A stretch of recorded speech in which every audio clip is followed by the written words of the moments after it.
La forma de concebir la salud y la enfermedad a través de la historia ha influenciado en la orientación o enfoque que el ser humano ha tenido de las prácticas en salud y que han predominado en el pensamiento de la humanidad a lo largo de la existencia. Desde tiempos remotos, el proceso salud-enfermedad ha sufrido una serie de transiciones a medida que el hombre lo ha concebido dentro de su entorno. En la era paleolítica, la concepción fue mágica, donde todo se atribuía a lo sobrenatural, siendo los actores principales los brujos y los chamanes. En Grecia surge lo natural, siendo la salud una necesidad para los seres vivos, acercándose un poco a la metodología actual. Desde la antigüedad surge la concepción de lo ideal o utópico difícil de medir. Se creó una brillante cultura que aún pervive en nuestros días. Son muchos los campos en los que ha destacado, y en cada uno de ellos se pueden nombrar características muy importantes. Los griegos se consideraban los padres de la filosofía, en donde se plantearon la interpretación racional del universo y la naturaleza, sobresaliendo figuras como Sócrates, Platón o Aristóteles, y corrientes como el epicureísmo y el estoicismo, que intentaron dar explicaciones racionales a los fenómenos naturales en lugar de recurrir a la religión o la magia. Concedieron una gran importancia a la educación. Las enseñanzas se impartían en centros públicos y privados, donde se aprendía a leer y escribir como base, y posteriormente se especializaban en cursos superiores. Habitualmente eran educados los niños, y a las niñas se les daba otro tipo de educación basado en la aritmética, conocida como el estudio de las propiedades de los números, la cual no incluía cálculos prácticos. Al ser politeístas, contaban con numerosos dioses, que estaban muy presentes en la vida cotidiana de los griegos. Sus divinidades poseían apariencia humana, siendo portadoras tanto de virtudes como de defectos, pero también siendo inmortales. Gozaban de poderes sobrenaturales y vivían en el monte sagrado del Olimpo. El arte, la literatura y el teatro también tienen un peso fundamental en la cultura griega. La perfección es un concepto que siempre ha causado curiosidad y asombro a la humanidad, pues esta civilización percibía la belleza, el estilo y la fisonomía de cada ser viviente de una forma muy única. Los griegos, creyentes de ser descendientes de los dioses, siempre anhelaron lo mejor, demostrándolo a través de las diferentes expresiones artísticas, así como en su dinámica social. Para ellos, la perfección reflejaba el equilibrio característico de la fisionomía humana, empleando el bronce y el mármol para representar a dioses, héroes y destacadas figuras de su sociedad, junto con la idealización única y proporcional del cuerpo, que solo se logró alcanzar en su época y por lo que cada pieza representa un tesoro de gran valor. Cuenta la leyenda que Roma fue fundada por Rómulo y Remo, dos hermanos que habían sido criados por una loba. Sin embargo, esto es solo una leyenda. Roma se fundó hace casi 2800 años, instaurándose primero como una monarquía regida por reyes, pero con el pasar de los años su manera de gobierno pasó a ser de tipo república. Así las decisiones eran tomadas por políticos. Esta república duró varios siglos hasta que empezó lo que conocemos como Imperio Romano. Los romanos, como toda sociedad, se dividían socialmente por grupos. La cúspide de la pirámide era ocupada por los patricios. Estos eran los nobles. Tenían mucho poder, eran ricos y poderosos. Por debajo de estos se encontraban los plebeyos, conocidos como el pueblo. Eran artesanos, granjeros y trabajadores en general. En lo más bajo de esta pirámide estaban los esclavos, que solían ser prisioneros de guerra. La etapa de la historia romana, en la que Roma fue gobernada por emperadores, se conoce comúnmente como Imperio Romano. Esta etapa inició en el año 29 a.C., con el gobierno de Augusto, exemperador romano y reconocido por haber tenido el reinado más prolongado de la historia. Tras Octavio vencer en Egipto a Marco Antonio, un militar y político romano de la época final de la República, se convirtió en el primer emperador de Roma, con el nombre de Augusto, asumiendo todos los poderes y afianzando todo el dominio del Imperio Romano. Augusto reinó con acierto, prudencia y justicia, teniendo en cuenta los intereses del pueblo y de la burguesía. Asimismo, se preocupó del Senado y de las asambleas. También emprendió la gran tarea de reorganizar el Imperio Romano, introduciendo grandes reformas, como por ejemplo, reformas a nivel político, con las cuales el Senado acataba todas las órdenes del emperador, y llamó prefecturas a las instituciones encargadas de velar por el bienestar de la población. También están las reformas sociales, en las que se destacaba la nobleza, la clase media y los esclavos, y las reformas en el aspecto económico, cuando el gobierno se incentificó y la minería prosperó gracias a las provincias conquistadas. Durante el siglo de Augusto se destacó el florecimiento cultural de Roma, cuando los escritores y artistas exaltaron las virtudes antiguas, la religión tradicional y sus costumbres. Con el apoyo de los protectores de la cultura, como Agripa y Mecenas, los arquitectos transformaron Roma, convirtiéndola en una ciudad imponente. Bajo este periodo de paz, los romanos aprovecharon y se destacaron en poesía, historia, filosofía y oratoria. El Imperio Romano acabó en el siglo V, cuando los germanos invadieron la República, y desde entonces Roma está para bien o para mal en nuestras raíces políticas y sociales. La cultura griega y la romana terminaron siendo muy semejantes y casi indisolubles. Cuando los romanos conquistaron a los griegos, fascinados por la robusta cultura que hallaron, pasaron a asimilarla como propia. La medicina romana fue un ámbito de escasa relevancia durante la época, pues se le dio poca prioridad al desarrollo de esta y su enfoque principal estuvo en el cuidado de la salud pública, en gran parte por el interés de mantener sanos a los soldados. La enfermedad era sinónimo de debilidad y por lo tanto la medicina fue vista como un instrumento para personas débiles. A pesar de esto, fueron traídos muchos médicos de amplios conocimientos en la medicina griega.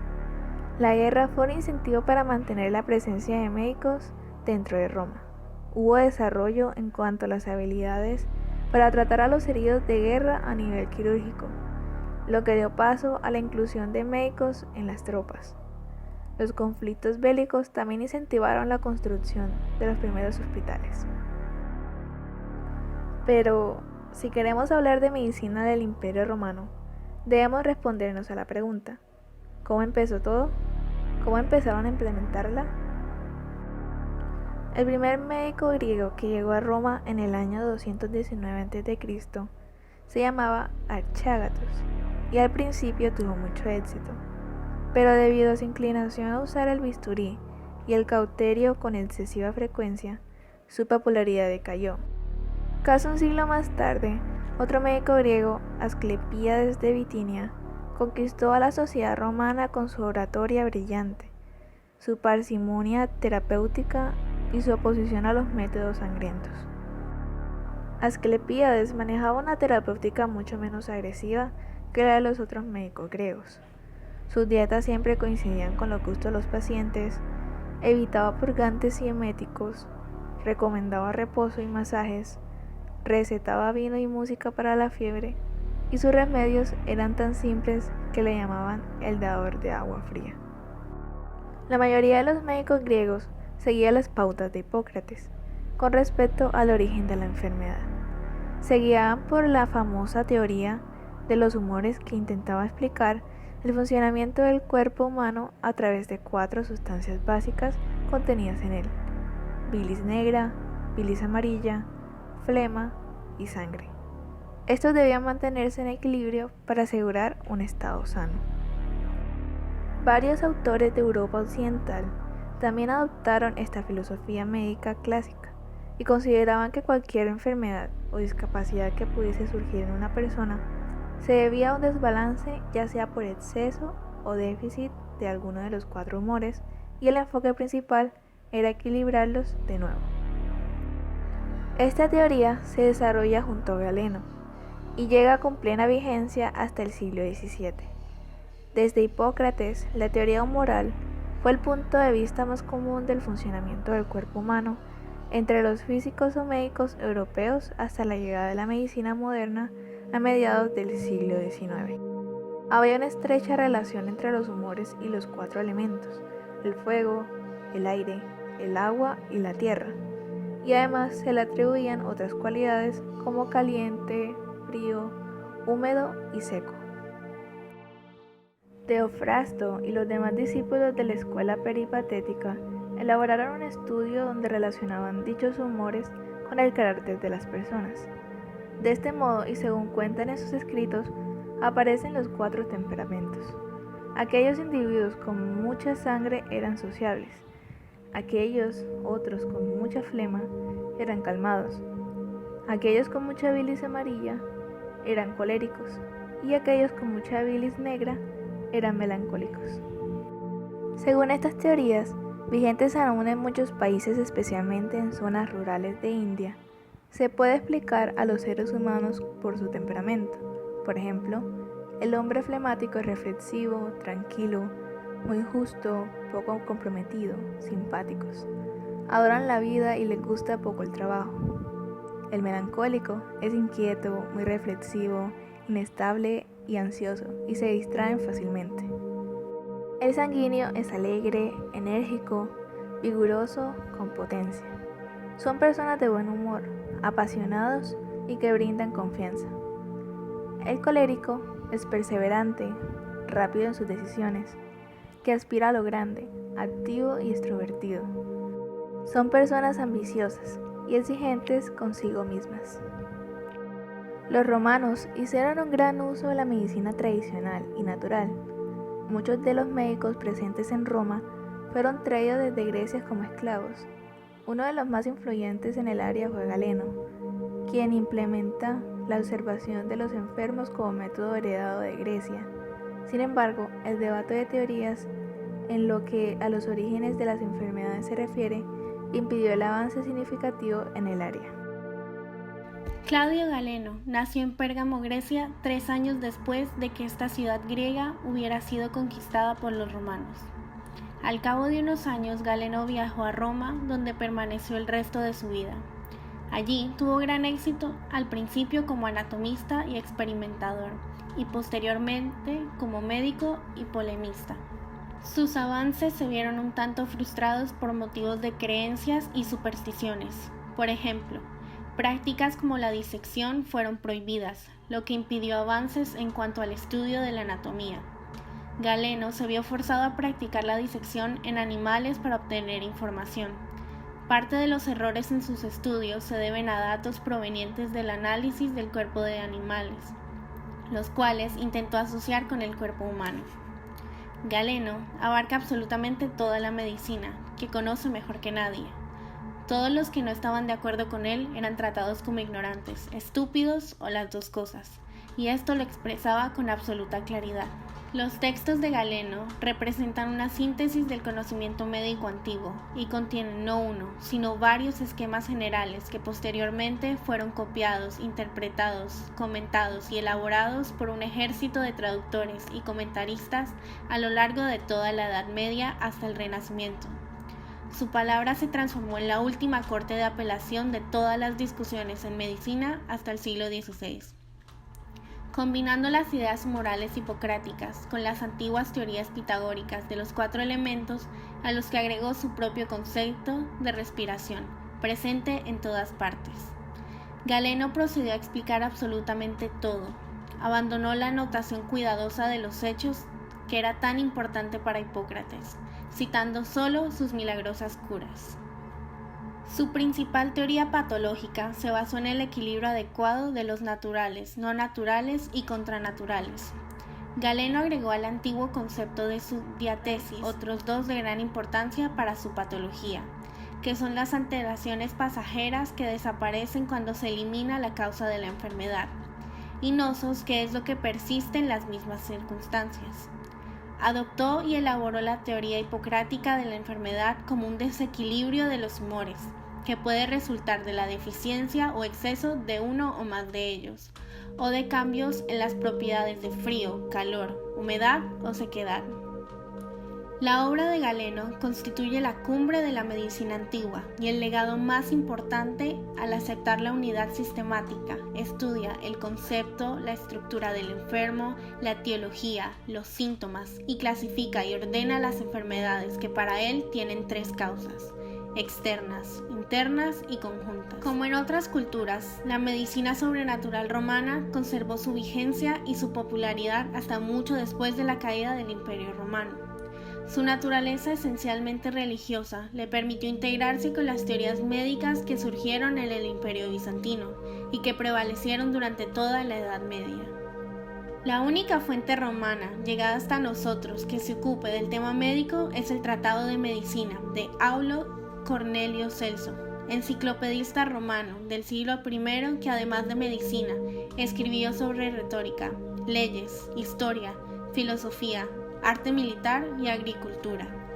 De toda su obra original solo se conoce completo este tratado, que incluía gran cantidad de conocimientos helénicos que fue elaborado según los criterios de la Escuela de Alejandría, y el único libro sobreviviente de los 6 de su enciclopedia. También da cuenta de las intervenciones terapéuticas en las que, según él, el médico no se topa con una herida, sino que las provoca él mismo, y en las que considera que mayor auxilio aporta la mano que el medicamento.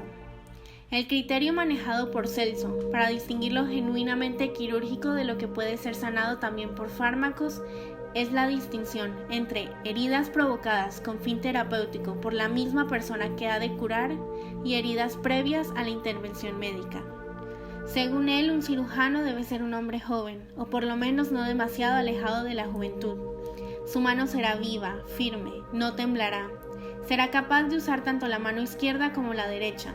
Tendrá la vista penetrante y clara, el espíritu calmo. Será sensible a la piedad y deseoso de sanar al paciente, pero sin dejarse afectar por sus gritos hasta el punto de apresurarse o de cortar menos de lo necesario. Debe hacer todo lo posible como si los gritos de dolor no le causaran ninguna emoción. Además, Celso insiste en que en el cirujano es más importante la rapidez y agilidad de la mano que sus conocimientos médicos. Entre los numerosos y sorprendentes aciertos de Celso está la descripción de los 4 métodos escalonados de conjurar una hemorragia: por la acción coagulante del agua fría, astringente del vinagre, por ligadura y soldadura de los vasos o por cauterización con hierro candente. Semejantes aciertos se muestran en el método de sutura de las heridas, del vendaje de las fracturas y de las distensiones musculares, a través de todo el libro séptimo dedicado íntegramente a la cirugía. Entre los médicos griegos y romanos que ejercían en el imperio se distinguían 4 sectas o escuelas, basadas en sus diferentes posturas filosóficas, teóricas y prácticas. Los dogmáticos reconocían como su fundador a Aerófilo, aprobaban el estudio de la anatomía por medio de las disecciones y consideraban que las teorías sobre las causas de la enfermedad eran la esencia de la medicina. Los empíricos nombraron a Erasístrato como su antecesor y se oponían a las disecciones porque rechazaban la importancia de la anatomía en la medicina. Su postura se basaba en que no debían buscarse las causas de las enfermedades, porque las inmediatas eran obvias y las oscuras eran imposibles de establecer. Por lo tanto, la comprensión de cosas como el pulso, la digestión o la respiración eran inútiles. Los metodistas también rechazaban todas las hipótesis y teorías sobre las causas de la enfermedad, pero en cambio sostenían que solo habían unas cuantas circunstancias que eran comunes a muchas enfermedades, que debían ser manejadas principalmente por medio de dietas. Naturalmente, estaban convencidos de que Hipócrates y toda su escuela había sido esencialmente metodista. Los neumatistas eran inicialmente dogmáticos, pero se separaron de esta secta porque consideraron que la sustancia fundamental de la vida era la respiración y que la causa única de las enfermedades eran los trastornos en el organismo, desencadenados por un desequilibrio de los humores. Los romanos crearon múltiples instrumentos para realizar sus respectivos procedimientos quirúrgicos. El cauterio, los ganchos obstétricos, tijeras quirúrgicas, los espéculos vaginales y rectales son algunos ejemplos de instrumentos ideados en la época. La cesárea, por ejemplo, fue una de las cirugías implementadas en la antigüedad. Sin embargo, la mayoría de las veces el procedimiento se empleaba para salvar solo la vida del hijo. Por lo general, las madres fallecían. Fueron muchos los intentos por descubrir las formas de sanar a las personas. Llegaban a utilizar remedios comunes de la época, como lana sucia sobre las llagas o yemas de huevo para la disentería. La medicina en Roma también tuvo un desarrollo inicial esencialmente religioso. Los romanos eran fervientes creyentes de sus dioses y no dejaban a un lado la fe de ser sanados por ellos. Las oraciones y los sacrificios eran métodos para buscar la sanación de forma divina. En los Altos de Quirinal, en la ciudad de Roma, había un templo a Dea Salus, la deidad que reinaba sobre todas las otras relacionadas con la enfermedad, entre las que estaban Febris, la diosa de la fiebre, Uterina, que cuidaba de la ginecología, Lucina, encargada de los partos, Fesonía, señora de la deidad y de la astenia, Esculapio, dios de la sanación, la salud y la medicina, fue el más venerado en la época. Según cuentan las leyendas griegas, Esculapio fue hijo del dios Apolo y la ninfa Conoris. Una vez creció, recibió todo su conocimiento en el arte de la medicina, gracias al centauro Querón. Se cree que aprendió tanto de la salud que fue capaz de regresar a la vida a sus pacientes difuntos, por lo que Zeus, el rey de los dioses, se sintió amenazado por esta aparente inmortalidad y asesinó al sanador con un rayo.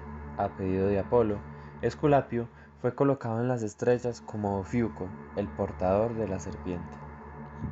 El significado de aquella serpiente ha sido interpretado de muchas maneras. A veces enfatiza el cambio de la piel y de la renovación como símbolo de rejuvenecimiento, mientras que otras teorías se centran en la serpiente como un símbolo que une y expresa dualidad de trabajo del médico que se ocupa de la vida y la muerte, la enfermedad y la salud. También se cuenta que en el año 293 a.C. una terrible plaga azotó Roma, dejando centenares de víctimas a su paso. Alarmados por su gravedad e indecisos sobre la solución, los ancianos consultaron los libros civilinos en los que se encontraba una profecía en la que se decía que debían buscar la ayuda del dios griego. En Epidauro, sin embargo, varios embajadores no querían dejar la ciudad sin la protección de Esculapio. Es así como durante la noche el jefe de la embajada romana ve en sus sueños una imagen del dios aceptando ir a Roma en forma de serpiente. Cuando llegó, se instaló en una isla del Tíber y la plaga terminó con tan solo una presencia. Los romanos agradecidos construyeron un templo al dios. La serpiente y el bastón parecen haber sido símbolos separados que se combinaron en algún momento del desarrollo del culto al dios, pues se cree que la vara hace referencia a una de las prácticas médicas que se llevaba a cabo en la antigüedad. Era muy común que las personas estuvieran infectadas con gusanos parásitos, por lo que los médicos solían perforar la piel para extraer estos gusanos, colocando una pequeña vara en la zona perforada para que el gusano saliera utilizando la vara como vía de escape, enrollándose alrededor de esto. Se cree que los médicos de la antigüedad utilizaban el símbolo de la vara con un gusano para representar que ellos prestaban el servicio de extracción de parásitos.